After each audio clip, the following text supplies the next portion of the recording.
Hutsune metodoa osgarri sukoien sistemetan. Lehenik eta behin, lanean hasi aurretik ingurunea baliza hauekin identifikatuko dugu.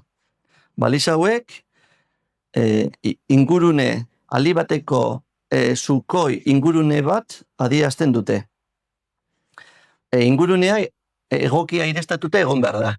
Ez bada posible, ventiladore atex bat erabiliko dugu 5 metroko kable luzera duena. Detektagailu elektroniko baten bidez, ingurunea segurua dela jakingo dugu, eta bere seinale akustikoa alertan jarriko gaitu. Hutsune metodoa hasi aurretik, pompa berezi bat erabili behar dugula kontutan izan behar dugu. Pompa honek konexio elektrikoak ez ditu txisparik sortzen.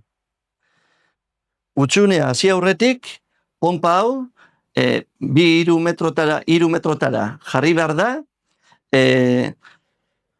berak osgarri molekulak evaporatzen dituelako, eta inguruneak kutsatu alduelako. Horregaitik, 3 metrotara jarri behar dugu.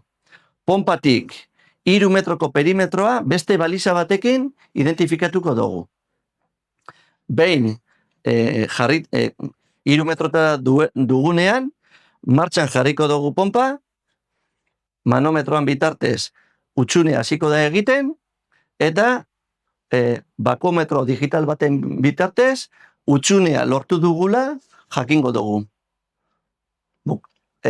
Hutsunea lortzen dugunean, pompa gelditu, eta hutsunea ez dela galtzen, begiratu beharko dugu.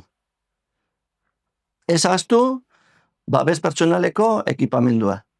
Eskularrua, betaurrekoak, botak, kaskoa.